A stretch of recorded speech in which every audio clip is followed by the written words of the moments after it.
Selamat beribadah untuk anak-anak sekolah minggu, selamat melayani untuk guru-guru sekolah minggu. Mari Bapak Ibu kita siapkan hati kita. Kita mau ditaburi oleh kebenaran firman Tuhan pagi hari ini. Kita percaya setiap kebenaran-kebenaran firman Tuhan yang ditaburi pagi hari ini boleh menyegarkan jiwa kita, boleh menggairahkan hidup kita, sehingga kita hanya mau tertuju kepada Tuhan. Apapun kondisi kita, apapun yang kita lewati di sepanjang hari, di hari lepas hari, kita mau datang kepada tata kasih karunia Tuhan. Kita mau menghampiri Tuhan, kita mau sujud di altar Tuhan. Terima kasih Tuhan. Haleluya.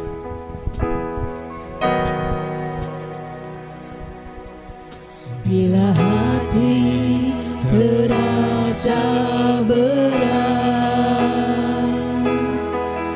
tak seorang pun mengerti bebanku.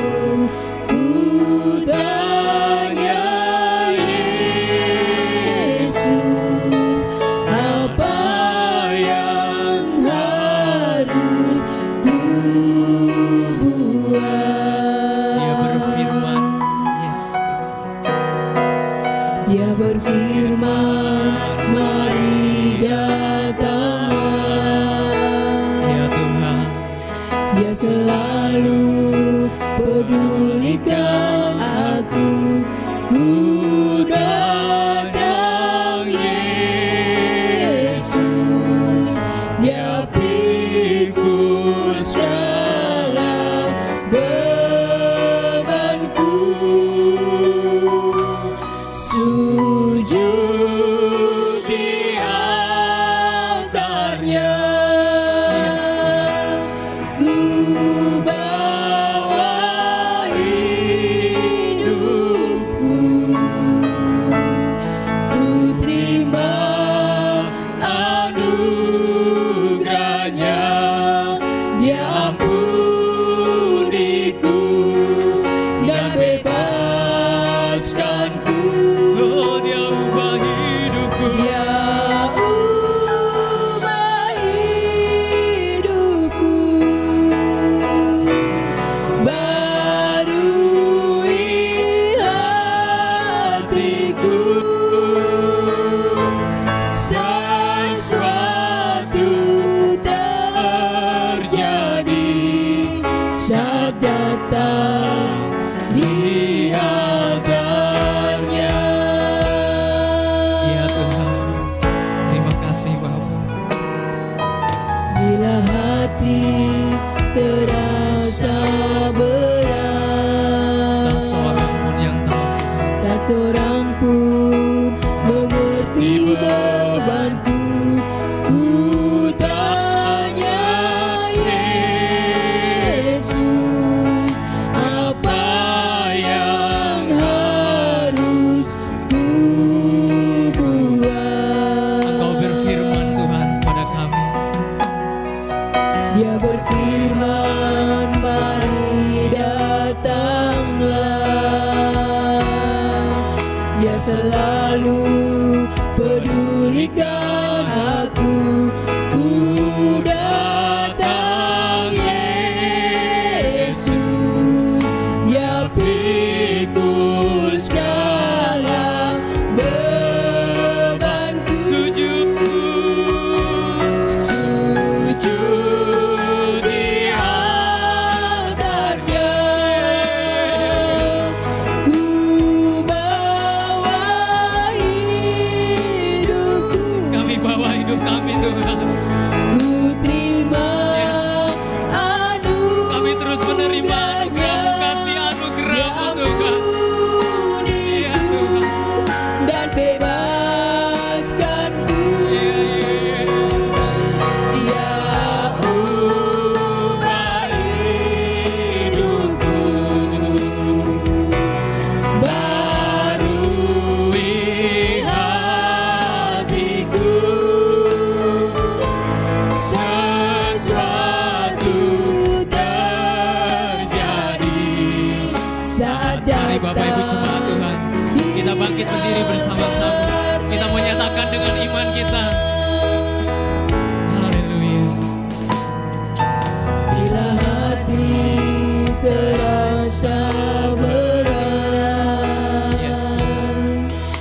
seorang pun mengerti bebanku. Ku tanya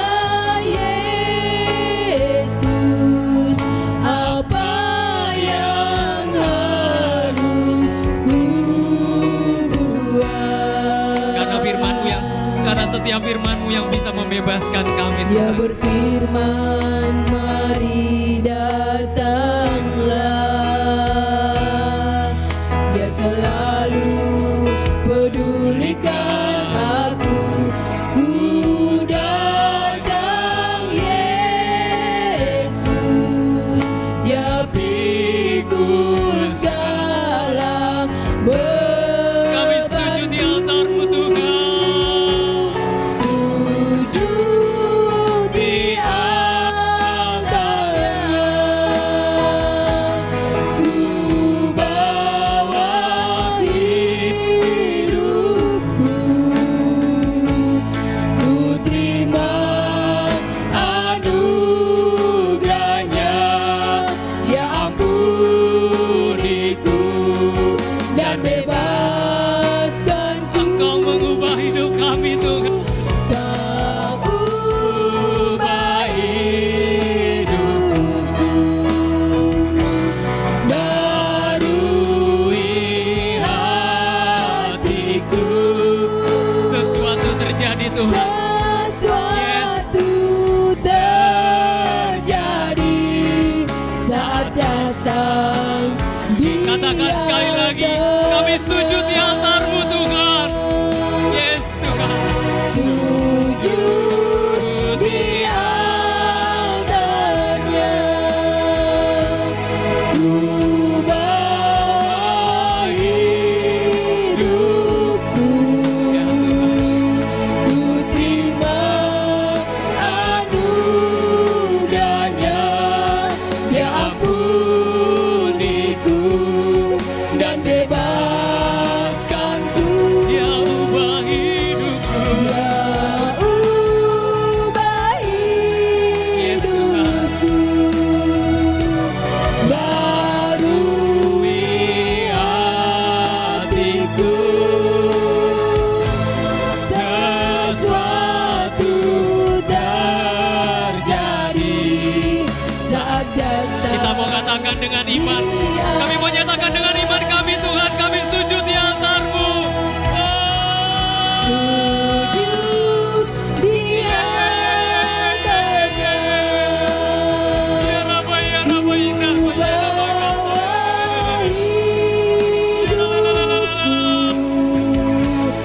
Ku terima anugerah-Nya, Hanya kasih anugerah-Mu yang bisa membebaskan kami, Tuhan. dan bebaskanku. Kami datang kepadamu, Tuhan. Engkau mengubah hidup kami, Tuhan. Yes. Engkau memperbarui kehidupan kami, Tuhan. Haleluya. Yes, Tuhan. Sesuatu terjadi saat datang. Kami mau terus Tuhan sujud. Sujud di altar-Nya, ku bawa hidupku. Ku terima anugerah-Nya, Dia ampuniku dan bebaskanku.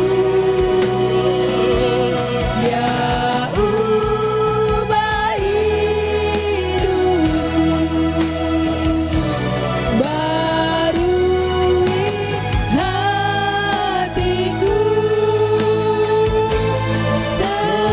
Sesuatu terjadi saat datang di altar-Nya. Sesuatu terjadi ya Tuhan.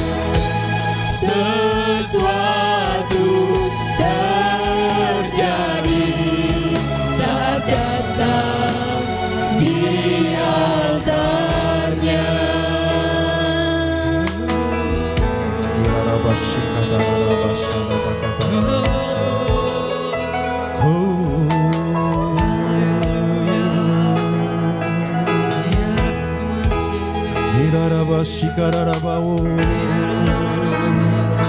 Kami menyembah-Mu Tuhan, kami meninggikan nama-Mu, kami datang di altar-Mu, kami sujud menyembah Engkau, sebab Engkau-lah yang layak disembah, layak ditinggikan, layak dimuliakan, layak ditinggikan, sebab Engkau melakukan perbuatan yang besar. Amin. Dari zaman ke zaman Engkau melakukan perbuatan yang perkasa. Tiada Allah seperti Engkau.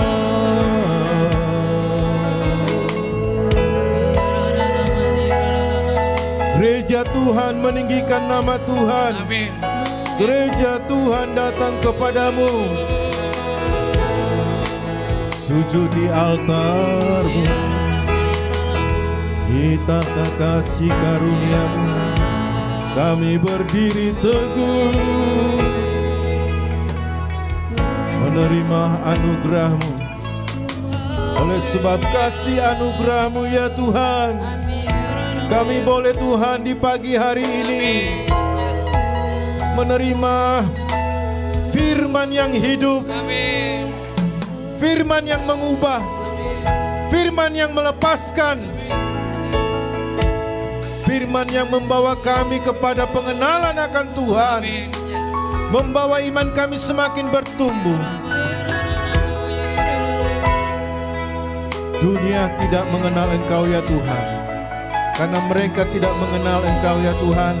Mereka hanya melihat kepada apa yang kelihatan di dunia ini. Tetapi umat-Mu, gereja-Mu yang Engkau sudah pilih, Roh-Mu yang ada di dalam kami tinggal tetap,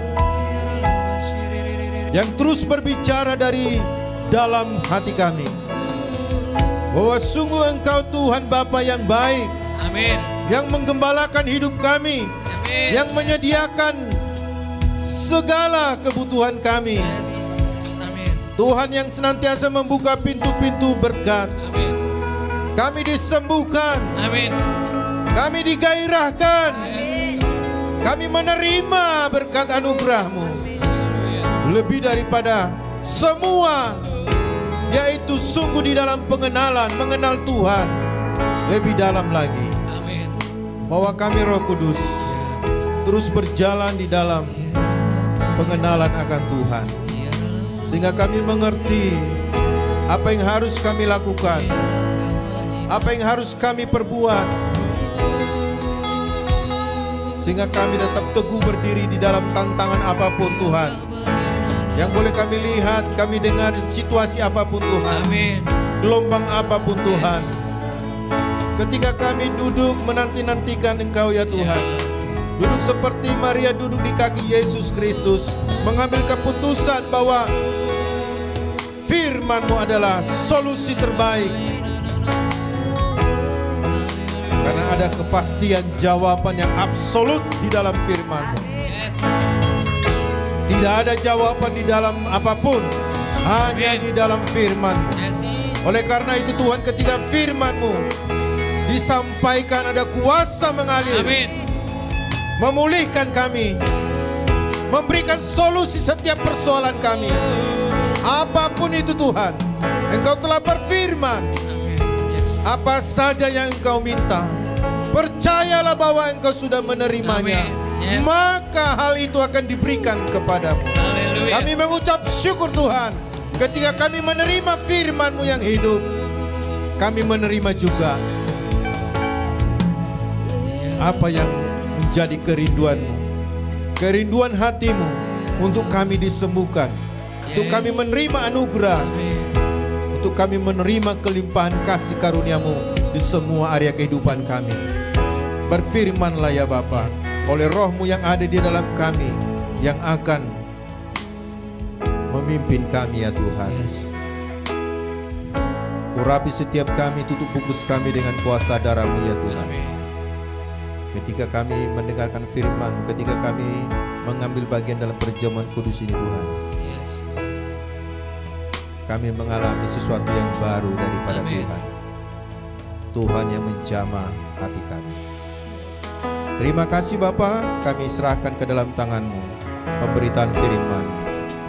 Pakai hamba-Mu, perkataan-perkataan yang keluar daripada mulut-Mu, perkataan-perkataan yang membawa iman kami adalah perkataan-perkataan di mana Roh Kudus yang memimpin. Terima kasih Bapa, di dalam nama Yesus Kristus kami siap untuk menerima kebenaran firman-Mu. Mari kita yang percaya katakan amin. Silakan.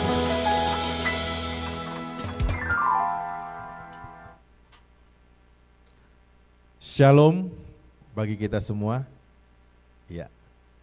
Kita percaya iman kita bersama bahwa tempat ini akan dipenuhi orang-orang yang sungguh haus akan kebenaran firman Tuhan. Itulah iman kita bersama.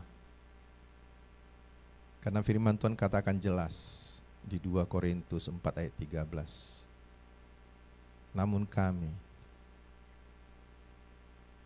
mempunyai iman yang sama. Oleh karena itu kami pun memperkatakan itu bersama-sama juga. Apa yang kita perkatakan bersama-sama adalah di mana tempat ini dipenuhi oleh orang-orang yang mengasihi Tuhan. Karena Tuhan berkata juga, bukan orang benar, bukan orang yang sehat butuh tabib katanya, tetapi orang yang benar-benar membutuhkan Tuhan. Ya, puji Tuhan ya. Judul khotbah saya di sekarang ini adalah sikap hati menghadapi situasi yang sulit. Saya minggu kemarin setelah saya khotbah di Setiabudi, saya merenungkan kembali tema tahun ini, penggenapan janji Tuhan. Saya dibawa kuat oleh Roh Kudus supaya ini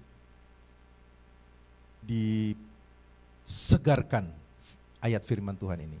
Jadi bukan hanya tayangan, tetapi saya hitung tinggal 5 bulan lagi ya Tuhan ya, habis tahun ini. Tetapi setiap tayangan selalu muncul 2 Korintus 1, selalu muncul tahun penggenapan janji Tuhan. Ya. Ini selalu muncul. 2 Korintus 1 ayat 20. Terus saya dibawa, kemarin banyak ayat-ayat yang harus saya sampaikan dan banyak sekali. Tetapi diperkecil Tuhan katakan ini yang setiap minggu ini ditayangkan. Coba dipertajam lagi. Begitu. Dipertajam. Apa yang dimaksud dengan tahun penggenapan janji Tuhan? Tuhan sudah selesaikan sempurna di atas kayu salib. Sudah digenapkan semua. Jangan kita berpikir akan terjadi proses penggenapan. Sudah. Tuhan katakan sudah selesai. Finish katanya di atas kayu salib. Artinya dari perjanjian lama, dari abad-abad, apa yang Tuhan rindukan untuk diberikan kepada jemaat, yaitu gereja Tuhan, di mana di dalam perjanjian lama tidak ada kata gereja, hanya umat pilihan. Umat pilihan hanya satu bangsa. Di luar itu bukan umat pilihan. Tetapi yang Tuhan sudah rindukan di zaman ini adalah gereja menjadi umat pilihan. Artinya di dalam gereja tidak ditentukan hanya satu suku, satu bangsa. Tapi semua bangsa-bangsa yang ada di muka bumi ini, orang yang percaya kepada Tuhan. Itulah gereja di hati Tuhan. Inilah yang dikatakan Israel sejati. Jadi jangan sampai kita menunggu tahun penggenapan janji Tuhan. Kita tunggu aja terus. Sudah. Iya. Kita sudah diperkenankan, diwujudkan secara lahiriah penggenapan ini. Mungkin sudah berapa tahun ya, Januari, Februari, Maret, April, Mei, Juni, Juli. 7 bulan, apakah kita menunggu terus seperti menunggu layar tancap penggenapan janji Tuhan? Sudah. Sudah diselesaikan 2000 tahun yang lalu. Dan kita diperkenankan memasuki tahta kasih karunia-Nya. Sudah.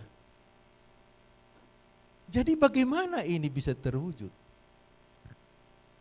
Buktinya bahwa sudah 2000 tahun yang lalu. Ini firman-Nya. Ya. Sama-sama kita baca kuat ya.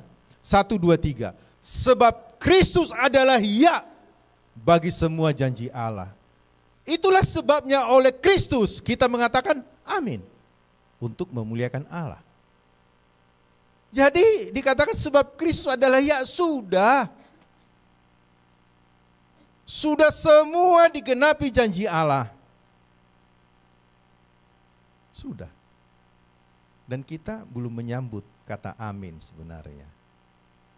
Sambutannya adalah amin. Sudah ya. Bagaimana supaya nyata? Sambut. Jadi ada bagian Tuhan diselesaikan. Sekarang hidangan sudah di meja tersedia. Disediakan. Kita melihat, wah enak banget ya. Rasanya, waduh makanannya luar biasa. Tuhan bilang silakan makan. Tapi kita nggak berani maju. Nggak berani ngambil. Ragu-ragu. 2000 tahun yang lalu Tuhan selalu katakan, hidangan sudah tersedia. Saking kasihnya Allah, Dia berikan anaknya, Yesus Kristus. Supaya apa? Di dalam Kristus, semua janji Allah mulai dari zamannya Abraham sampai Yesus datang ke bumi ini menyatakan, saya sudah sediakan. Dan Dia sudah selesaikan sempurna di atas kayu salib. Makanya jangan dikatakan, di Roma 10 kan dikatakan, siapakah yang akan pergi ke sorga untuk membawa Yesus turun? Atau siapakah yang akan turun ke jurang maut untuk mengangkat Yesus dari kematian? Apakah kita berkata Yesus Tuhan itu jauh jawaban semua pergumulan saya? Tetapi Tuhan katakan di ayat berapa itu? Kalau kita baca 6, 7, 8, 9, 10. Bahwa firman itu ada di dalam mulutmu dan di dalam hatimu. Memperkatakan amin. Tetapi kita masih ragu-ragu. Karena kita terbawa oleh gelombang dunia. Kalau kita belum lihat kenyataannya, hasilnya belum percaya. Itulah imannya dunia. Kalau belum dilihat, no. Mana buktinya? Kalau belum ada, saya tidak percaya. Itulah imannya dunia. Kalau imannya yang dari Tuhan, makanya di Galatia kalau kita baca, kalau sudah iman itu datang, nah kan gitu. Itu Yesus. Iman itu adalah apa yang dikerjakan Yesus bagi kita. Bukan kita yang mengerjakannya. Hukum Taurat diberikan oleh Musa. Hukum Taurat, siapa yang melakukannya, dia mendapatkan. Tetapi hukum kasih di perjanjian baru, siapa yang memperkatakannya dan amin, dia terima. Bukan siapa yang melakukannya, karena Yesus sudah melakukannya bagi kita. Jadi kalau kita beriman kepada Yesus, bukan kita melakukan sesuatu untuk mendapatkan kesehatan, kebenaran, kekudusan, bukan. Kita beriman kepada Yesus karena apa yang sudah Dia lakukan untuk kita. Kita dikuduskan oleh darahnya. Kita disembuhkan oleh bilur-bilurnya. Wow, luar biasa. Makanya sebab Kristus adalah ya sudah, hanya di dalam Kristus semua janji Allah sudah digenapi. Bagian kita apa? Itulah sebabnya oleh Dia saya mengatakan amin. Sehingga untuk memuliakan Allah, maksudnya memuliakan Allah apa? Wow, luar biasa Tuhanku, ajaib. Kan begitu. Kalau Pak Leo punya mobil baru, yang dimuliakan siapa? Pak Leo. Wah, hebat Pak Leo punya mobil baru ya. Ya amin dong. Amin. Kata-kata kita itu kalau kita lihat di alam spiritual, kita sedang membangun apa yang akan kita hidupi, kita dapatkan. Kalau kita berkata, aku sakit, aku sudah tua, tidak bisa berbuat apa-apa. Kita sedang membangun di alam roh itu untuk kita ambil nyata di dalam kehidupan kita yang kelihatan. Jangan berkata ragu-ragu, akan ragu-ragu datang. Jadi jelas firman Tuhan ini. Di dalam Kristus, ya kan? Di luar Kristus kamu binasa, tidak bisa berbuat apa-apa. Memang benar, di dalam Kristus tidak ada sekalipun manusia melakukan dengan kekuatannya. Tidak bisa. Karena firman katakan di luar Kristus kamu tidak bisa berbuat apa-apa. Hanya di dalam Yesus. Kenapa artinya? Karena Yesus ialah yang mengerjakannya buat kita. Bukan kita mengerjakan buat kita. Kita hanya meresponi. Wow. Makanya kalau firman Tuhan ada pujian, kita harus responi amin. Makanya sebenarnya jemaat itu harus dilatih. Ketika saya katakan oleh bilur-bilurnya kamu sembuh. Amin. Semakin kuat, semakin mungkin Yesus melonjak dari tahtanya. Ini yang saya maksud. Berarti yakin bahwa di dalamku, kata Yesus, benar. Karena dia teriak amin. Ya. Karena bagian kita ada di sini. Hanya berkata amin. Dalam bahasa Ibrani-nya itu sebenarnya aman. Makanya kalau Pak Kris selalu berkata aman, amin. Itu bahasa Ibrani-nya. Tidak ada yang bisa menyangkal kata amin. Karena pintu neraka, si jahat, si setan sudah kalah di bawah telapak kaki Yesus. Makanya segala sesuatu sudah ditaruh di bawah telapak kaki Yesus Kristus. Apa menjadi persoalan kita? Sudah di bawah telapak kaki Yesus. Percayakah? Makanya selalu Yesus berkata, percayakah? Yesus yang paling sedih ketika dia lihat murid-muridnya atau siapapun yang mengikut dia tidak percaya.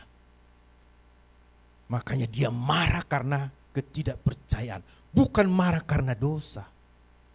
Bukan marah karena dia melakukan yang jahat. Tapi karena percaya kepada Yesus yang sanggup mengampuni. Sanggup melepaskan, sanggup menyembuhkan. Itulah firman ini. Di dalam Kristus. Kita hanya meresponi amin. Tapi iblis berkata, alah kamu aja baru kemarin ngomongnya ngaco. Jangan sampai katakan amin, berbahaya. Iblis akan membawa kita terus jangan sampai memperkatakan amin. Ketika orang berkata percaya enggak? Sepertinya kurang ya. Agak ragu-ragu saya. Karena jangan sampai keluar kata amin. Sebab Kristus adalah ya. Tidak berkata tidak.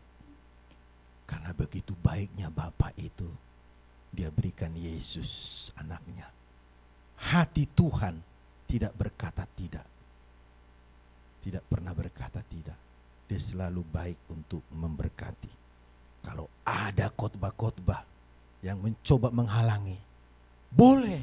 Siapa bilang tidak pikul Kristus, tidak pikul salib? Pikul salib. Tadi istri saya sudah. Jadi jangan kalau kami di sini melayani Tuhan, api-api, tidak punya masalah. Semakin kami punya masalah, itu pengalaman kami semenjak kami menikah, bahkan semenjak saya bertobat tahun 89. Semakin punya masalah, semakin berapi-api melayani Tuhan. Mungkin kalian berkata, wah pendeta nggak punya masalah. Tadi kesaksiannya saya saksinya. Bagaimana Tuhan jawab secara supranatural. Makanya saya khotbahkan tentang doa supranatural itu. Karena kami mengalaminya. Dan kami tidak kasih tahu ke siapa-siapa. Kami selalu berjanji tidak mau ngasih tahu. Bahkan ke anak kami. Datang kepada Tuhan. Itu komitmen kami. Jadi kalau saya berkhotbah, seperti bebas dari persoalan. Semakin dipakai Tuhan. Lihat. Anginnya semakin kencang. Kami tahu itu. Kalau kami punya masalah. Semakin Tuhan mau bawa kami naik level. Tidak nyaman. Terkadang saya berpikir, Tuhan kapan terjadi aniaya. Supaya banyak orang masuk surga. Pasti datang kepada Tuhan. Kalau saya sekalipun mati saat ini, tempat saya sudah ada. Karena saya sudah alami itu. Saya di Cibinong dikatakan, hei Pak Tubing, pengumuman di sana. Karena FPI saat itu. Spanduk. Orang Kristen akan apalagi orang Batak. Hati-hati kamu. Karena saya terkenal di sana, ngomong. Saya bilang, siap. Ketakutanmu akan membawa kepada itu. Tapi kalau kamu tidak takut terhadap ketakutan itu, bebas. Saya bilang, Tuhan kalau waktunya mati martir itu enak. Langsung Tuhan yang ambil. Jadi sebenarnya kita itu takut karena mati. Bukan takut karena mau melompat. Takut karena masalah. Takut mati sebenarnya. Takut mati. Sakit, takut mati. Apapun, takut mati. Karena memang Yesus akan mengalahkan. Musuh yang terakhir adalah apa? Maut, kematian. Kenapa kita tidak percaya? Sekalipun kamu mati, kamu hidup bersama dengan saya.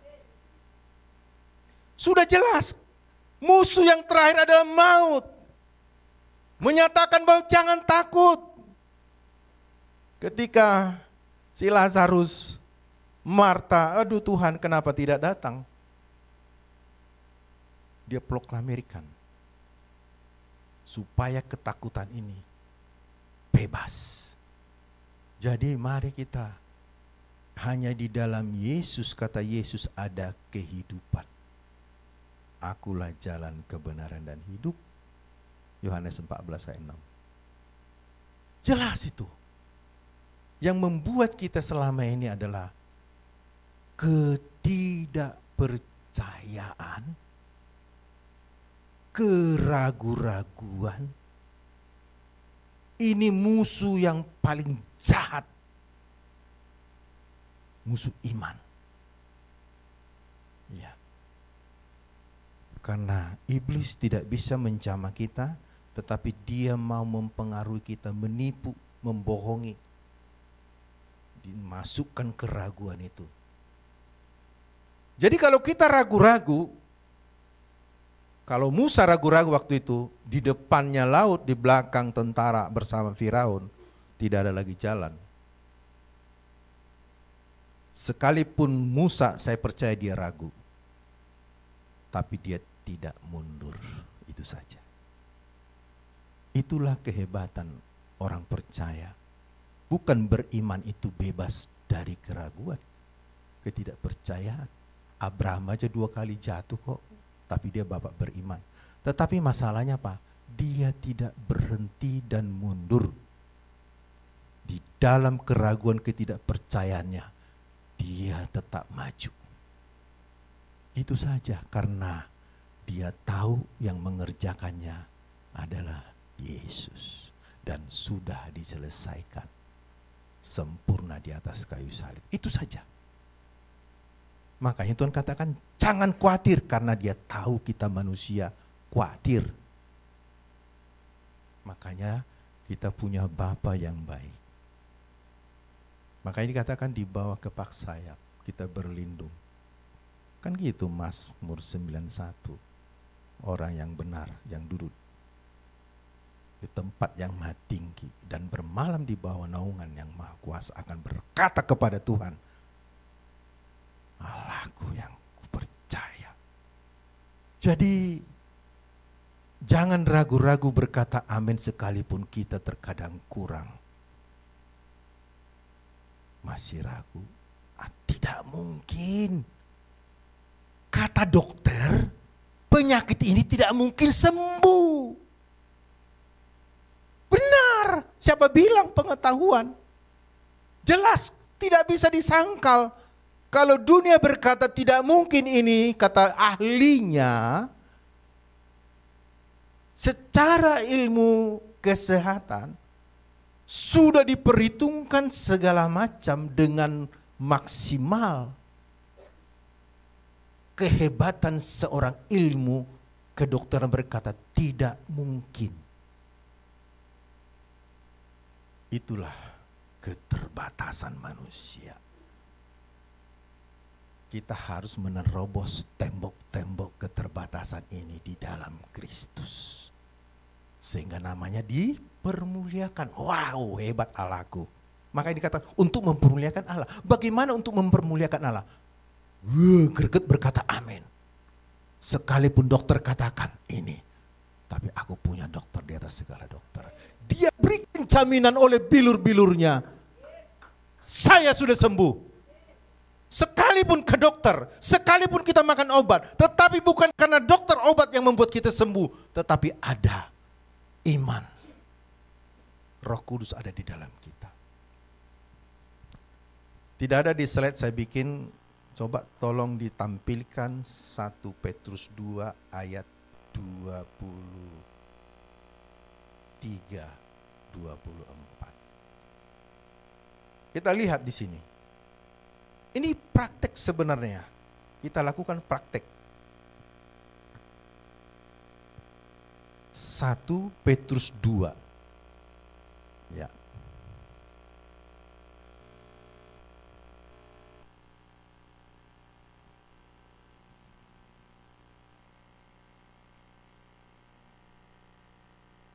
Bukan ini ya.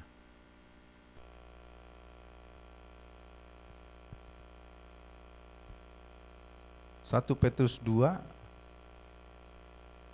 ya.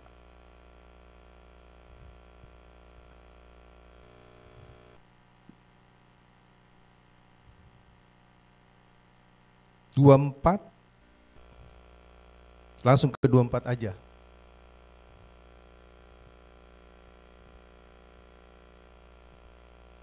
Satu Petrus 2 ayat 24. Ya. Ini praktek, kita praktekkan ini ya. Kita baca sama-sama. 1, 2, 3. Ia sendiri telah memikul dosa kita di dalam tubuhnya di kayu salib, supaya kita yang telah mati terhadap dosa hidup untuk kebenaran. Oleh bilur-bilurnya kamu telah sembuh. Kita ganti, kamu itu menjadi saya. Oleh bilur-bilurnya saya telah sembuh. Tapi kita lihat di atasnya. Ia sendiri telah memikul dosa kita di dalam tubuhnya di kayu salib supaya kita yang telah mati terhadap dosa. Berarti pertama yang kita sadari adalah kita ini sudah diampuni. Kalau masih merasa dosa kita belum diampuni, bagaimana kita mendapatkan ayat yang terakhir? Coba oleh bilur-bilurnya tadi. Kita harus jelas nih. Jadi kalau kita mau sembuh, yakin dulu bahwa saya sudah diampuni Tuhan. Saya ini orang yang dibenarkan karena iman di dalam Kristus Yesus. Kita harus percaya, makanya kalau kita melayani orang yang sakit, yakin gak bahwa Yesus menyelamatkan kamu? Mengampuni kamu? Yakin dulu. Jangan ragu-ragu kita belum diampuni, masalahnya itu. Karena akibat dosa, penyakit atau apapun, itu kan akibat dosa. Ketika Adam jatuh barulah segalanya penyakit, kesengsaraan. Tetapi Yesus sudah membayar lunas dosa kita. Kalau ini belum yakin, bagaimana kita menerima bilur-bilurnya sudah disembuhkan. Makanya ketika kita yakin bahwa dosa kita, itu langkah awal, sudah diampuni, barulah dikatakan supaya kita yang telah mati terhadap dosa, berarti yakin mati. Bukan dosa hidup, berarti bukan penyakit muncul, bukan penyakit tidak sembuh. Mati terhadap dosa, hidup untuk apa kebenarannya? Kamu sudah disembuhkan, itu kebenarannya. Kamu sudah diampuni, itu kebenarannya. Jadi kita hidup untuk perbuatan Yesus yang sudah diselesaikan di atas kayu salib. Kita terima. Makanya bahasa matematikanya equal, samalah itu kalau kita, dosa kita sudah diampuni, yakin, sama dengan penyakitmu pun sudah disembuhkan. Itu sebenarnya bahasanya ini. Cuman kan bahasa Indonesianya setelah lama sering merenungkan, kenapa tiba-tiba apa hubungannya? Sejauh kita berkata dosaku sudah diampuni, saya dibenarkan bukan karena saya orang benar, karena saya berdosa dibenarkan karena saya kalau kita orang benar ngapain dibenarkan?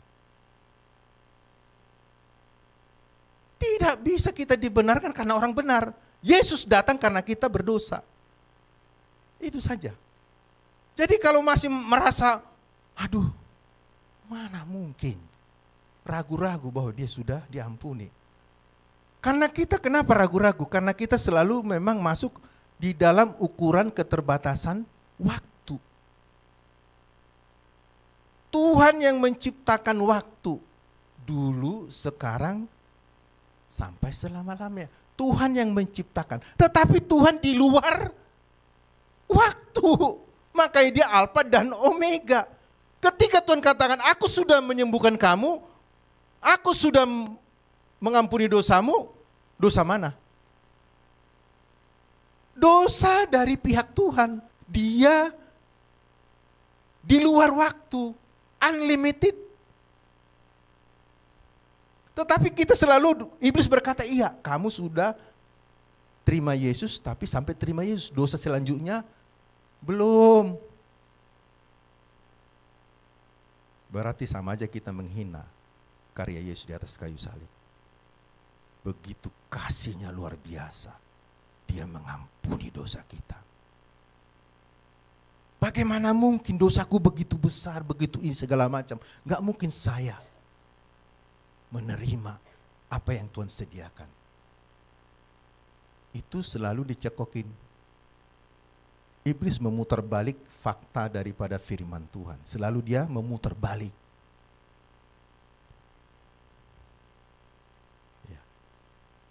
Seperti bagaimana Yesus berkata kepada wanita berzina. Apa kata Yesus? Tidak adakah yang melempari kamu, menghukum kamu? Tidak ada Tuhan. Aku pun tidak menghukum kamu. Pergilah dan jangan berbuat dosa lagi. Tapi iblis putar balik. Jangan berbuat dosa supaya kamu jangan dihukum. Kan Kan itu diputar balik firman itu. Hati-hati. Jangan berbuat dosa supaya kamu jangan dihukum. Tapi Tuhan katakan, pergilah, aku pun tidak menghukum kamu. Jangan berbuat dosa lagi. Tapi iblis berkata, jangan berbuat dosa. Kalau kamu berbuat dosa, kamu dihukum. Iya. Coba direnungkan firman Tuhan itu. Jadi kata-kata Yesus itu begitu mantap. Tapi iblis putar balik. Tuhan berkata semua dikatakan buah, semua katanya semua tanpa terkecuali bisa kamu makan, kecuali gitu kan. Tapi iblis berkata balik gitu kan. Jadi kalau kita yakin betul kita masuk di dalam, mengerti oleh bilur-bilurnya. Coba kalau kita bayangkan, makanya kalau kita mau mengalami kesembuhan, renungkan Yesus bagaimana dia mulai dari Getsemane. Bagaimana dia mulai ditonjok, dipukul, dirajam, dicambuk. Bayangkan kalau normalnya manusia dengan waktu jam itu, mungkin dia nggak punya daging lagi menurut saya, tinggal tulang. Karena rajaman itu cambuknya itu punya taring, apa itu? Ketika dia tancap ditarik kan langsung dagingnya lepas. Makanya di Mazmur dikatakan sampai tulang-tulangnya kelihatan menonjol. Kalau dibaca di Mazmur itu jelas itu. Mazmur 22. Menonjol. Jadi bayangkan berarti kan hampir-hampir semua darahnya sudah nggak ada. Tapi masih bisa memikul salib sampai ke Bukit Golgota. Apakah ketika dia ditonjok, diludahi, bayangkan semua tentara Romawi dikumpulkan ke satu tempat. Bayangkan satu tonjokan satu, mungkin 100 orang, bagaimana ya? Apakah Yesus nangis? Apakah dia mengeluh? Jangan ditutup mukanya. Firman Tuhan katakan dia berikan mukanya, dia berikan tubuhnya, dia berikan janggutnya dicabut. Dia berikan semua untuk apa? Inilah jaminan orang yang sakit sembuh oleh bilur-bilur saya. Dia tidak menangis, bahkan dia berikan dan dia beriman, yakin betul supaya apa? Dia rindu banyak orang yang sakit datang kepada dia. Ketika dia renungkan dan menerima bilur-bilur Yesus, itulah jaminan untuk orang menerima kesembuhan. Kalau kita mungkin sekali dipukul aja udah lompat nangis, bahkan mungkin melawan ya. Tapi dia tidak. Hancur. Untuk apa hancur? Supaya oleh bilur-bilurnya kamu telah, bukan akan. Ini yang harus kita renungkan. Yakin dulu benar enggak karya Yesus di atas kayu salib membayar dosaku? Apakah aku sudah diampuni?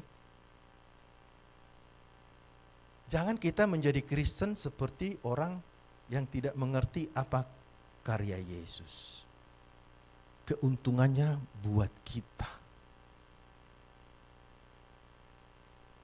Jadi yakin, apakah Yesus sudah membayar kita dengan lunas? Kalau kita baca 1 Korintus 6 ayat 20, 2 Korintus 5 ayat 21. Renungkan. Dia sudah bayar lunas dan bahkan dikatakan di Roma diberi cuma-cuma. Cuma-cuma nggak boleh kita bayar. Kalau ini kita renungkan, janji Tuhan itu sudah digenapi. 700 Yesaya sebelum Yesus datang 700 tahun. Yesaya sudah berkata bahwa kita sesat seperti domba, mencari jalannya sendiri. Kalau kita renungkan Yesaya 53, 52, 53, 54, luar biasa digenapi di dalam Yesus. Sudah tergenapi janjinya. Jadi bagaimana kita supaya janji ini tergenapi, kita terima dengan nyata?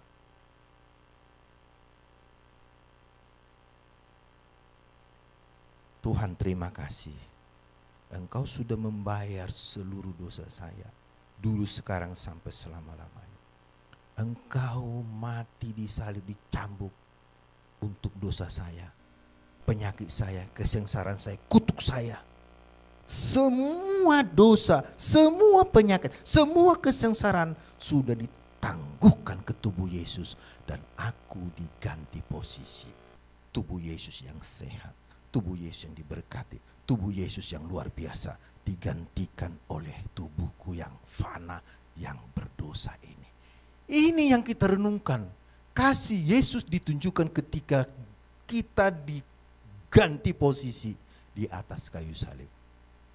Dia tidak mengenal dosa, dijadikan dosa supaya kita dibenarkan oleh Allah di dalam Kristus Yesus. Bukan karena kita benar. Posisi kita, bayangkan Yesus yang sehat, yang mulia, yang luar biasa, digantikan tubuh kita yang berdosa, dan tubuh kita semua digantikan ke tubuh Yesus. Makanya hancur, disalib, seharusnya kita di situ. Kalau kita merenungkan ini terus, yakin.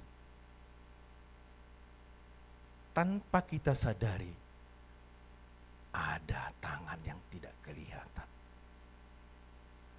Dia lakukan dengan luar biasa. Apapun persoalan kita. Saya selalu berkata sama istri saya, iya ya, kita bertubi-tubi masalah. Sebenarnya untuk bisa berkhotbah, ngapain saya berkhotbah tentang kesehatan tapi saya nggak pernah alami. Nyawa keberapa ini, termasuk istri saya. Berkhotbah kesembuhan tapi pernah nggak kamu alami? Kata saya, jangan coba-coba. Saya udah berapa kali mau mati, masuk ruang ICU. Bahkan berapi-api melayani Tuhan, sampai saya katakan, Tuhan, terakhir kami akan melayani Tuhan. Saya tidak mau lagi ke rumah sakit. Saya ditakut-takuti dokter jantung, dikasih monitor, duk, duk, duk, itu jantungmu Pak, harus pasang ring segala macam, harus di treatment, harus ke rumah sakit mitra, karena di Cibinong nggak kuat, nggak ada alatnya. Belum lagi penyakit yang lainnya mata, ginjal apa segala macam. Kamu harus dioperasi ginjalmu. Datang penginjil, tumpang tangan. Berarti aku sudah sembuh ya Pak? Udah, pulang saya. Padahal sudah puasa, udah diterobos pakai selang. Udah dikosongkan perut saya, apa itu namanya itu? Habis. Tapi saya pulang, marah-marah dokter sama suster. Kalau tidak saya alami banyak hal itu, bagaimana saya mau berkorban tentang kesehatan ya? Kesembuhan. Ini selalu saya pegang oleh bilur-bilurnya. Iya ya. Kami memutuskan untuk kami melayani Tuhan ketika kami punya masalah berat dalam kesehatan. Saya bilang sama istri saya, ya kapan kita disembuhkan ya? Kapan ya kok bisa begini? Saya udah makan nasi padang, sudah, karena penyakit parah saya paling parah itu kan mah saya akut berat. Sudah kata dokter langsung makan obat 7 itu saya telan tanpa air pun bisa. Udah rusak tubuhmu Pak. Saya wakil direktur langsung ngomong, panggil saya 4 mata. Pak, sebenarnya saya tidak mau ngasih tahu ini. Saya melanggar ID. Tapi saya kasihan lihat Bapak. Sudah parah. Oh iya, saya bilang. Pegang. Melayani Tuhan padahal ya. Wah, kalau melayani Tuhan nggak sakit. Oh, masuk lagi. Ruang ICU lagi kan. Macam-macam lah. Dokter, berapa dokter. Sampai orang Jepang atasan saya sampai datang ke rumah. You tidak mau, bukan kamu yang bayar. Saya dimarahin loh, gak main-main.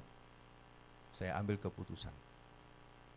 Kalau ini Tuhan, jalan terakhir saya mati di pelayanan. Silahkan, saya tidak mau lagi, maju terus. Sampai saya kena petir tangan saya, hujan berat naik motor. Petir langsung. Orang lihat saya ini orang udah gak waras ini. Karena saya harus menempuh jalan ke rumah dari Cibinong ke rumah Pak Saragi, mungkin Bu Priska tahu itu. Itu petir, bukan main hujannya. Tapi saya tidak apa-apa. Terbakar, saya lihat itu kok apinya, tapi maju saya terus. Tapi saya sama istri, kapan ya sembuhnya ya? Luar biasa, ada tangan Tuhan tidak kelihatan. Ini bisa saya buktikan dengan hidup saya. Tidak main-main. Kami udah 27 menikah ya, 27 tahun ya. Luar biasa mujizat Tuhan saya alami. Karena saya ngotot terus. Asal di dalam pelayanan saya mati Tuhan. Terima kasih saya bilang. Jadi karena kita menyadari Tuhan sudah memberikan hidupnya. Kenapa kita tidak percaya pekerjaannya? Sama seperti kita menerima Yesus selamat masuk surga. Begitulah kita menerima kesembuhan. Seharusnya kan begitu. Iya kan? Next. Kita lihat di sini. Bagaimana iman itu bekerja? Harus tahu kita. Supaya kita berkata, sebab Kristus adalah ya. Kita baca sama-sama. 1, 2, 3. Namun karena kami memiliki roh iman yang sama, seperti ada tertulis, aku percaya, sebab itu aku berkata-kata. Maka kami juga percaya, dan sebab itu kami juga berkata-kata. Jelas di sini iman kalau tidak diperkatakan sama tong kosong nyaring bunyinya. Itu ini. Saya renungkan. Iman itu adalah roh, iman itu tidak mati. Makanya banyak kesaksian, dia berdoa berpuluh-puluh tahun buat anaknya yang parah ini. Sampai meninggal orang tuanya. Barulah anaknya bertobat. Iman tidak mati, ia adalah roh iman. Amazing Grace, muncullah lagu itu. Karena ibunya yang berdoa. Di doa ibuku, ibunya sudah meninggal. Dia tertancap karena di laut, jatuh. Akhirnya orang-orang yang nangkap ikan itu pakai kaitnya ikan itu mengangkat dia dari laut. Baru dia sadar pulang, bertobat. Tapi ibunya sudah mati. Cari itu, kisah-kisah begitu. Roh iman. Sebab saya memiliki roh iman yang sama. Kalau kita memiliki roh iman yang sama, seperti ada tertulis, aku percaya kalau kita beriman, kita harus perkatakan, Yesusku ajaib. Kita perkatakan supaya roh-roh jahat ini paham betul, kita proklamasikan. Aku sudah sembuh, iblisnya gemetar. Kalau kita punya iman, artinya iman itu Yesus yang mengerjakan buat kita. Kita perkatakan oleh bilur-bilurnya aku sudah sembuh. Kalau kita beriman tapi diam, dibungkem, apa yang mau dikerjakan?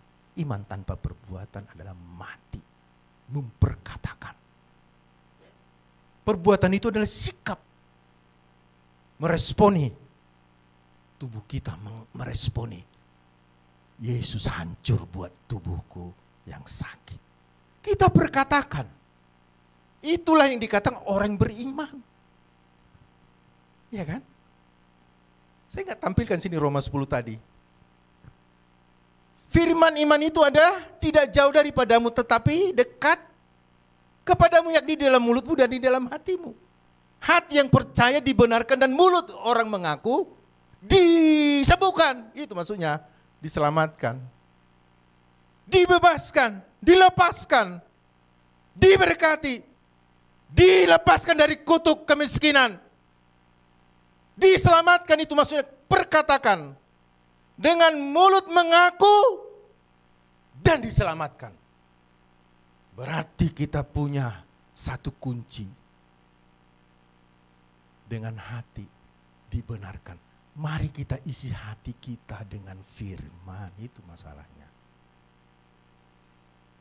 Jelas firman Tuhan katakan apa yang keluar dari mulut meluap dari hati. Jadi kalau kita tidak memasuki ke perbendaharaan ini firman, bagaimana otomatis apa yang kita pikirkan? Otomatis apa yang kita perkatakan? Itu menjadi kenyataan. Makanya dikatakan perjalanan hidup orang Kristen yang percaya kepada Tuhan adalah perjalanan sesuai dengan apa yang dipercayai dan diperkatakan. Baik itu masa depan, baik apapun persoalannya. Itulah kehidupan anak Tuhan. Apa yang kita percayai, kita perkatakan. Itulah jalan kehidupan anak-anak Tuhan. Sebelum itu kita perkatakan tentu ada sesuatu yang harus dikeluapkan dari hati kita. Apa yang kita isi dalam hati. Otomatis itu yang kita katakan, kita pikirkan. Dan apa yang kita perkatakan menjadi kehidupan. Saya pernah bagikan di Amsal 4 ya. Ayat 20, 21, 22. Hai anakku, perhatikanlah perkataanku. Janganlah semua, arahkanlah telingamu kepada perkataanku. Janganlah semua itu menjauh dari matamu. Tetapi simpanlah itu di lubuk hatimu. Kita simpan. Dan itulah yang menjadi kehidupan bagi mereka yang mendapatkannya. Dan menjadi kesembuhan bagi seluruh tubuhnya. Itu hafal betul. Kita harus belajar, mengingat, menghafal. Kalau kita sakit, kalau kita kekurangan, kalau kita kurang hafal, cari ayat-ayat itu. Bagaimana Yesus menyembuhkan. Saya mau hitung. Saya sudah baca di Markus berapa kali Yesus menyembuhkan. Saya sudah baca. Tapi saya mau hitung penyakit apa yang disembuhkan. Dan dikatakan yang ditulis itu yang saya baca semua, saya coba. Saya baca. Tidak pernah Yesus berkata, Bapak sembuhkanlah. Enggak. Bangkit.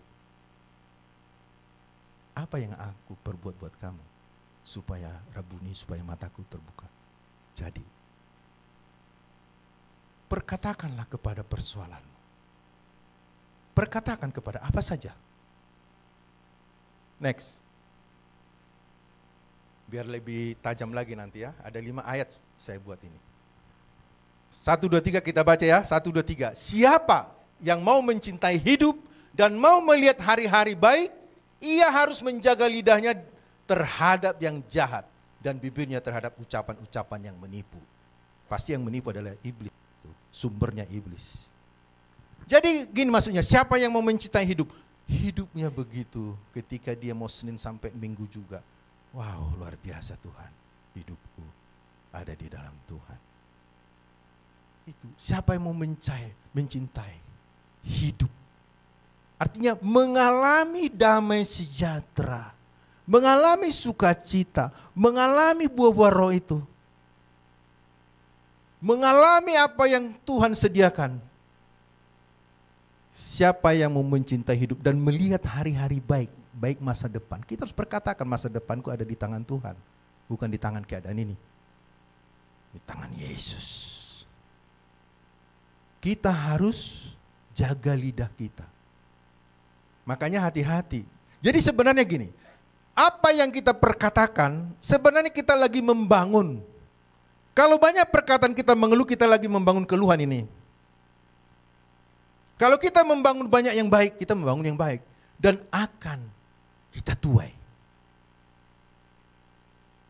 Kalau kita misalnya memasuki alam dimensi spiritual, kalau kita memasuki alam itu, kita akan kaget melihat, wih, ternyata perkataanku saya bangun yang jelek, saya bangun yang baik, mana ini? Ternyata harus saya tuai. Jadi lebih mantap lagi, masih ini berhubungan. Selanjutnya, Amsal 1, 2, 3 kita baca. Hidup dan mati dikuasai oleh lidah. Siapa suka menggemakannya akan memakan buahnya. Ini firman. Kalau kita berbicara kesehatan, berkat, ya sudah, terimalah itu. Kalau kita berkata, aduh, sudah aku sial hari ini nggak punya uang. Bagaimana besok makannya, anakku mau sekolah, ongkosnya apa ya? Jadi itu. Sebenarnya ketika kita memperkatakan baik hidup, baik kesehatan, kalau kita memperkatakan baik kematian, kita sebenarnya menandatangan kontrak di atas meterai. Makanya di dalam dunia kenyataan, tuliskan pernyataanmu. Bikin meterai. Nggak bisa dicabut. Itu yang kita lihat. Itu gambaran dari yang tidak kelihatan di alam spiritual. Ketika kita memperkatakan, cuman kalau tadi di dunia kan di pernyataan tertulis kasih meterai. Sebenarnya kita memperkatakan yang hidup ataupun yang mati, kita sedang menandatangani kontrak. Kalau kita hidup memperkatakan hidup, kita menandatangani kontrak kepada Tuhan. Ya, yes Tuhan, di dalam Kristus saya mengalami. Saya janji dan memutuskan, saya tanda tangan. Kalau kita memperkatakan kematian, memang aku sakit kata dokter seperti ini. Kita sedang menandatangani kepada setan. Jadi mari kita katakan, setiap benteng kekuatan yang membohongi saya atas persoalan saya rubuhkan, saya hancurkan dalam nama Yesus. Dan saya buka pintu kehidupan karena saya sudah dibayar dan saya ini milik Tuhan. Jadi tidak ada bagian setan dalam seluruh area kehidupan saya. Jadi saya buka pintu-pintu penyediaan. Bapakku adalah gembalaku, takkan kekurangan aku. Tanda tangan kontrak, tanda tangan, malaikat menyaksikan, Roh Kudus menyaksikan. Tanda tangan kematian, mengeluh, takut, khawatir. Tidak mungkin ini, kata orang. Ya, kata orang benar, tapi aku punya Tuhan. Tanda tangan. Kata Tuhan tiada yang mustahil. Yang tidak mungkin kata dunia, tapi dalam Tuhan mungkin. Itulah aku punya Tuhan yang dahsyat. Makanya nama Tuhan dimuliakan. Itu tadi kan? Nama Tuhan dimuliakan. Jadi sebenarnya orang berperang, orang bermasalah hanya karena kata-kata. Makanya dikatakan lidah ini seperti dikatakan apa? Api yang kecil bisa membakar hutan katanya. Makanya hati-hati kalau kita memperkatakan yang kata-kata mati, kita membakar seluruh hidup kita, bahkan orang lain kena. Makanya kita harus berkatakan, kita putuskan hubungan. Kita nggak tahu kakek nenek moyang kita apa perjanjian dengan setan. Apa perjanjian mereka karena dulu belum ada agama Kristen masuk. Kita katakan benteng-benteng. Setiap pintu-pintu mencoba untuk merusak. Apapun itu kutuk dari nenek moyang saya yang tidak saya tahu. Yang mendatangkan kematian. Hari ini saya katakan dalam nama Yesus. Saya hancurkan. Ada kuasa. Makanya perkataan kita ini ada kuasa. Perkataan ini adalah punya daya cipta. Makanya kita segambar dengan Tuhan untuk kita melanjutkan pekerjaan Tuhan, terutama untuk masa depan kita. Makanya kita disebut nabi bagi kita. Seperti Tuhan menciptakan, jadilah terang. Dia memperkatakan. Untuk selanjutnya diberikanlah kepada kita kuasa ini. Untuk menentukan masa depan kita pribadi, keluarga, anak, dan segala macam. Makanya Tuhan katakan, engkau menjadi nabi bagimu. Perkatakan, aku ini anak Tuhan. Anakku jadi hamba Tuhan. Luar biasa diberkati Tuhan. Kita menjadi nabi bagi anak-anak kita. Menjadi nabi bagi suami atau istri. Terutama menjadi nabi bagi kita. Kita tanda tangan Kalau kita memasuki dunia itu, kenyataan ini adalah sebelum jadi yang kenyataan ini ada di dunia yang tidak kelihatan. Makanya 2 Korintus 4 ayat 18. Apa yang tidak kelihatan adalah lebih nyata daripada yang kelihatan. Bisa dibaca. Kalau saya hafal, kalau gitu-gitulah cepat itu saya hafal. Kata-kata yang ada, firman yang begitu cepat saya ambil. Saya tidak mau lewat. Saya catat langsung, saya hafal habis-habisan, berkorban untuk itu. Istri saya lihat, anak saya tahu. Saya di rumah apa kesukaan saya. Ini. Supaya kenapa saya berkhotbah soalnya. Jangan sampai saya ditipu. Coba-coba iblis. Saya firman. Firman adalah pedang roh. Ya, ayat terakhir ini. Kita baca 1, 2, 3. Saudaraku yang kekasih, aku berdoa semoga engkau baik-baik dan sehat-sehat saja dalam segala sesuatu sama seperti jiwamu baik-baik. Berarti kalau kita mempunyai tubuh yang sehat, yang segala macam dan keadaan apapun yang sehat, ditentukan oleh jiwa. Apa jiwa? Di dalam jiwa ada pikiran. Makanya Roma 12 ayat 2 dikatakan, jangan kamu menjadi serupa dengan dunia ini, tetapi perbaharuilah budimu, pikiran. Jangan kamu menjadi serupa dengan dunia, artinya jangan kamu dicetak oleh dunia ini. Itu masuknya, dicetak, dibikin pola, benar-benar dirasuk, benar-benar dikuasai oleh dunia ini. Jangan kamu menjadi serupa dengan dunia, tapi berubahlah oleh pembaruan budimu, sehingga kamu dapat mengerti apakah kehendak Allah, apakah itu yang baik, yang berkenan, dan yang sempurna. Siapa mau ngambil yang baik, tergantung keputusan kita. Siapa yang mengambil yang berkenan, siapa mau ngambil kesempurna, diberikan Tuhan kebebasan. Tetapi dikatakan di sini, semua itu ditentukan dari pikiran. Berarti iman dan pikiran itu sama dengan saling terpaut. Pikiran itu muncul dari apa yang kita masukkan ke perbendaharaan hati kita. Jadi tubuh kita ini sudah ditentukan SOP-nya, sarafnya, apa yang duluan, apa yang keluar itu pasti dari pikiran, itu ada di dalam hati tentunya. Jiwa ini sangat mempengaruhi. Makanya kalau kita katakan, aku lagi senang bersuka cita, langsung saraf-saraf senang bahagia berproduksi dan kita senang walaupun makan nasi dan kerupuk. Tidak ditentukan. Iman tidak ditentukan apa yang ada di dunia ini. Mau terombang ambing, mau Senin Kemis, mau apapun, tidak ditentukan. Iman ditentukan oleh firman, ya dan amin. Dulu, sekarang, sampai selama-lamanya. Sama. Itu iman. Iman sangat berpengaruh kepada pikiran. Maka dikatakan, semoga engkau sehat-sehat, baik-baik dalam segala hal. Kan semua. Sama. Seperti jiwamu baik-baik. Makanya sebenarnya, kadang saya berpikir ya kalau sakit itu sebenarnya sakit jiwa. Bukan tubuh. Tubuh itu mengikuti. Sebenarnya pikiran. Makanya dikatakan tubuhmu mengikuti itu. Otomatis kalau jiwa berkata, aku senang, aku lagi bersuka cita. Tubuh mengikut. Otomatis itu udah sarafnya langsung ikut. Gak usah ngomong, tubuh itu udah ngikut saja.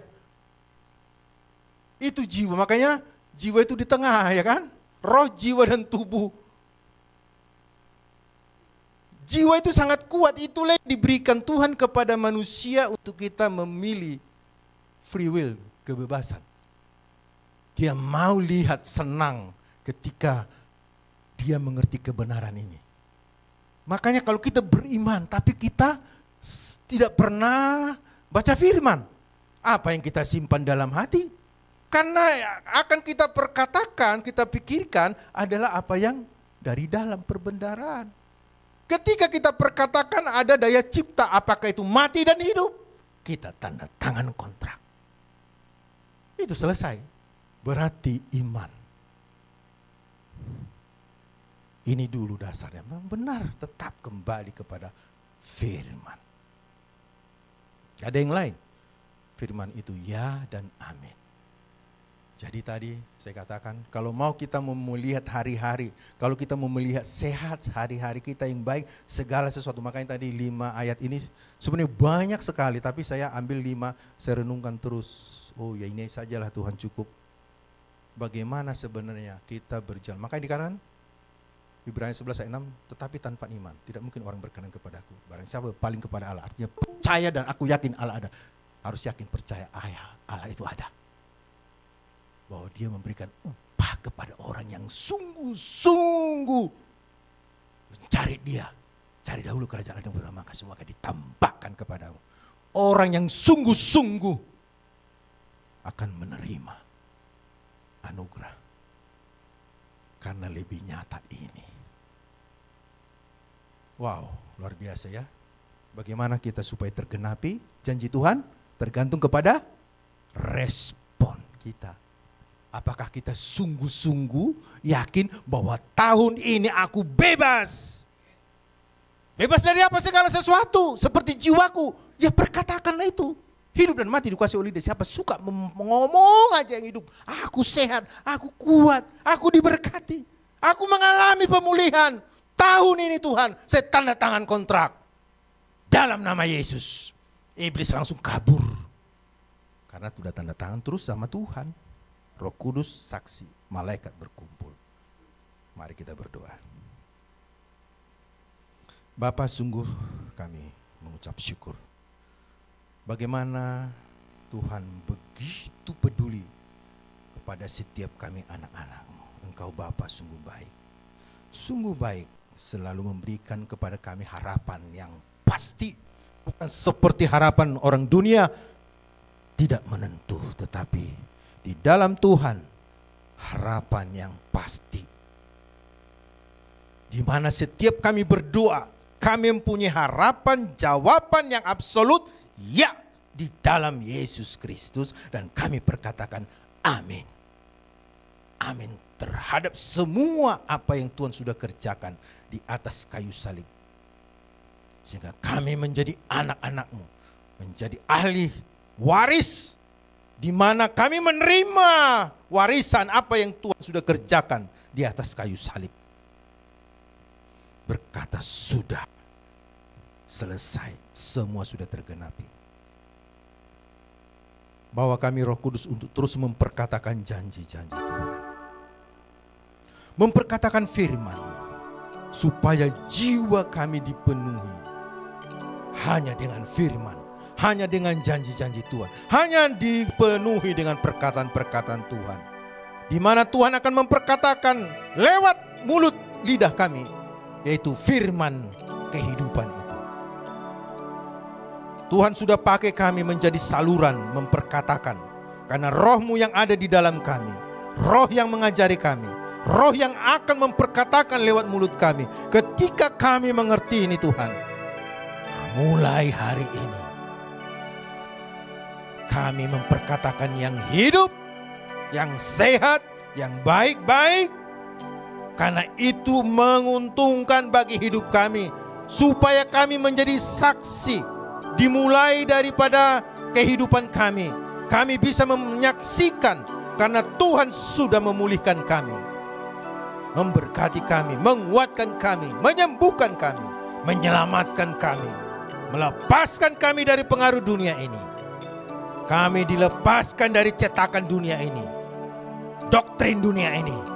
Kami menerima sistem kerajaan Allah. Mari Bapak Ibu renungkan ketika Yesus berkata bahwa kerajaan Allah itu ada di antara kamu. Artinya ada di dalam kita. Roh Kudus ada di dalam kita. Berarti kerajaan Allah itu ada di dalam kita.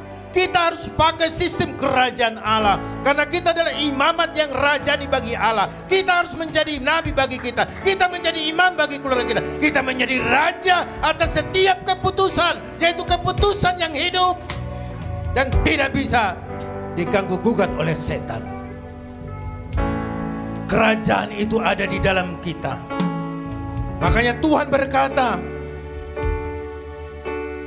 ketika dia berdoa, dikuduskanlah namamu.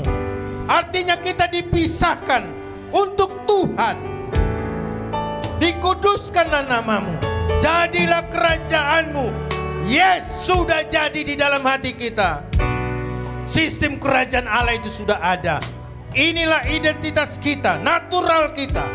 Sekalipun kita di dunia ini, kita bukan warga kerajaan dunia, tapi kita warga kerajaan sorga. Sehingga sistem kehidupan kita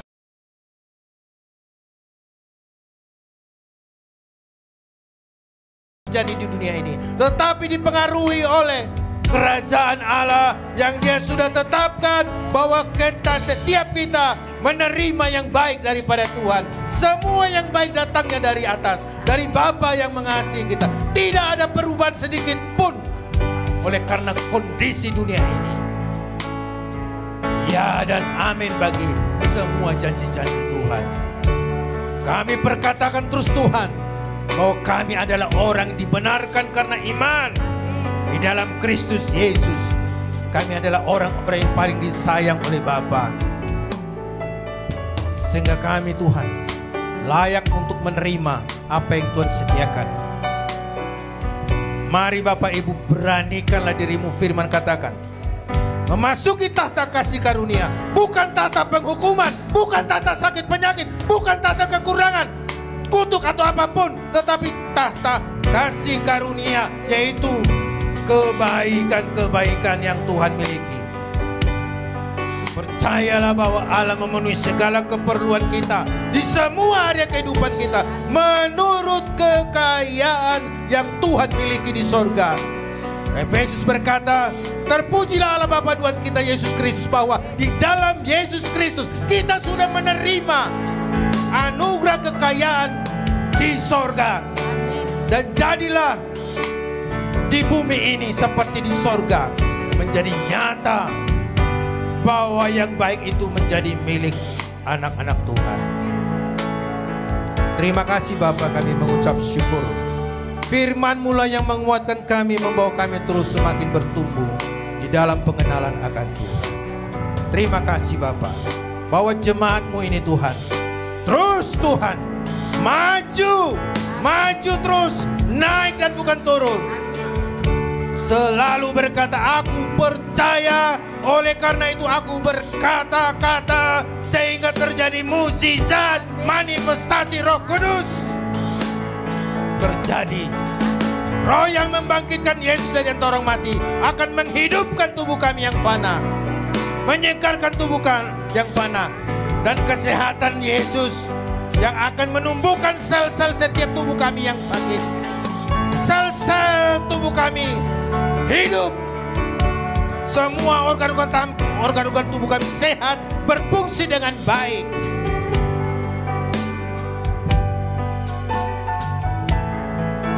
Semua tulang-tulang kuat, hidup. Peredaran darah lancar, saraf-saraf berfungsi dengan baik. Biar kami terus memandang hanya kepada Tuhan, bukan memandang kepada persoalan. Biar kami terus memandang Tuhan, supaya kami berkata, Tuhan kami hebat. Kami akan abaikan persoalan, bukan berarti kami tidak mengalami, tetapi kami berkata persoalan kami semakin kecil, tidak punya kuasa. Karena kami punya kuasa, roh yang ada di dalam kami lebih besar daripada sakit penyakit kami, dari persoalan kami, dari kutuk apapun, kemiskinan apapun. Lebih besar roh yang ada di dalam kami. Dan kami katakan kepada apapun, pekerjaan si jahat, apapun yang kau bangun dalam jiwa pikiran kami katakan, kami rubuhkan semua pekerjaanmu yang menghambat berkat Allah turun atas kami. Dan kami adalah milik Tuhan. Kami adalah anak-anak Bapa yang berhak menerima berkat Abraham. Karena kami adalah milik Yesus Kristus. Oleh karena darah Yesus Kristus, kami dilayakkan. Sehingga kami berkatakan kepada setan, oleh darah Yesus Kristus, engkau sudah dikalahkan. Terima kasih Tuhan, kami mau masuk ke perjamuan kudus. Berkati Tuhan. Mari Bapak Ibu, kita siapkan hati kita untuk memasuki perjamuan kudus. Saya undang untuk petugas biar kita masuk ke perjamuan kudus. Ketika kita memasuki perjamuan kudus, kita harus mengerti bahwa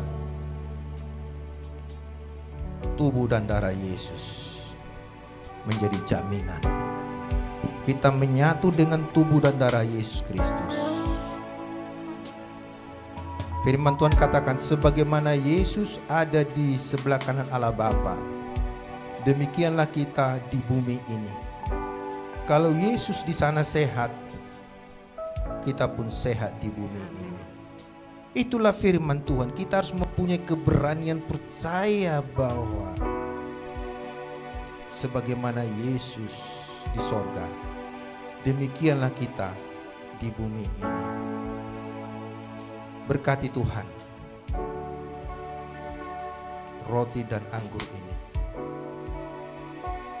Ketika kami memasuki perjamuan, mengambil bagian dalam perjamuan ini, kami sedang memberitakan kematian. Artinya kami sudah mati terhadap dosa, mati terhadap sakit penyakit, mati terhadap utang-utang, mati terhadap kutuk apapun kemiskinan, mati terhadap apapun persoalan kami. Oleh karena darah Yesus. Oleh karena itu Tuhan, oleh darah Tuhan melayakkan kami memasuki perjamuan kudus ini. Berkati Tuhan roti dan anggur ini. Biar kami berkata bahwa kami adalah orang-orang yang sudah dimenangkan. Kami melangkah dari kemenangan bukan dari kekalahan. Karena kami adalah umat yang lebih daripada pemenang. Ketika kami perjamuan kudus Tuhan, yang sakit disembuhkan. Ingatlah Bapak Ibu, ketika kita perjamuan kudus, kita ambil roti dan darah, yaitu darah Yesus, anggur ini. Kita dalam proses menerima kesembuhan. Kita proses menerima berkat. Ingatlah di alam spiritual kita sudah membangun kehidupan untuk keterima, untuk kita terima nyata. Terima kasih Tuhan. Semua jemaat di tempat ini mengalami mujizat, tanda-tanda heran di dalam nama Yesus Kristus. Amin. Silakan bagikan.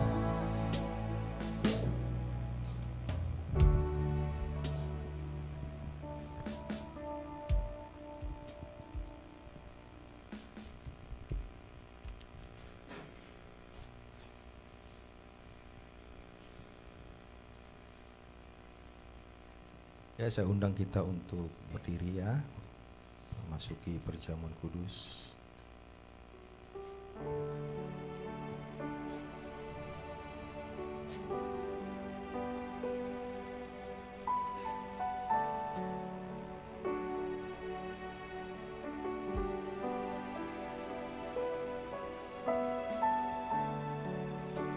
Saya bacakan 1 Korintus sambil dibagikan. 1 Korintus 11 ayat 26. Sebab setiap kali kamu makan roti ini dan minum cawan ini, kamu memberitakan kematian Tuhan sampai Ia datang. Jadi barang siapa dengan cara yang tidak layak makan roti atau minum cawan Tuhan, ia berdosa terhadap tubuh dan darah Tuhan.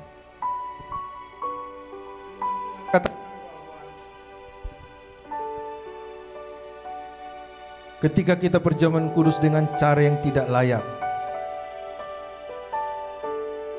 artinya kita memahami bahwa ketika kita mengambil roti dan darah, sebagai roti adalah tubuh Kristus kita harus mempercayai gereja Tuhan adalah di dalam satu kesatuan. Tubuhnya satu, yaitu roti menggambarkan tubuh Yesus yang sudah dibagi-bagikan. Artinya itu dari roti yang satu. Tuhan berkata bahwa tubuhku adalah roti. Roti yang hidup. Tubuhku adalah benar-benar makanan. Ini menggenapi kepada perjamuan kudus yang akan kita lakukan. Darahku adalah benar-benar minuman. Artinya ketika kita meminum anggur ini, kita percaya bahwa darah Yesus yang sudah menyatu dengan darah kita, kita dikuduskan, dilayakkan. Mari kita angkat roti kita. Kita percaya perjamuan yang benar yang dikatakan bahwa tubuhnya. Kita harus percaya tubuh Kristus Yesus yang sudah hancur, dicambuk, hancur-hancuran. Kita mengakui tubuhnya bahwa oleh bilur-bilurnya kita sudah sembuh. Terima kasih Tuhan. Firman Tuhan katakan, sebab apa yang telah kuteruskan kepadamu telah aku terima dari Tuhan, yaitu bahwa Tuhan Yesus pada malam waktu ia diserahkan mengambil roti, dan sesudah itu ia mengucap syukur atasnya, ia memecah-mecahkannya dan berkata, inilah tubuhku yang kuserahkan bagi kamu, perbuatlah ini menjadi peringatan akan aku. Mari kita makan dalam nama Yesus Kristus.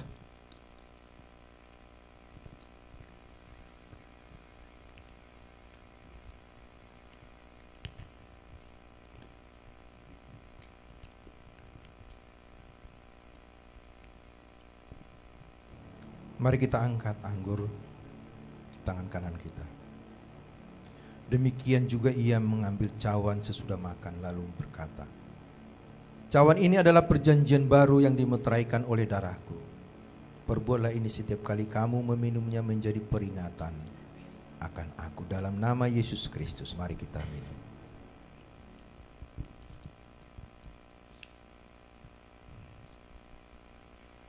Mengucap syukurlah kepada Tuhan bahwa Dia sedang mengerjakan proses dalam tubuh kita.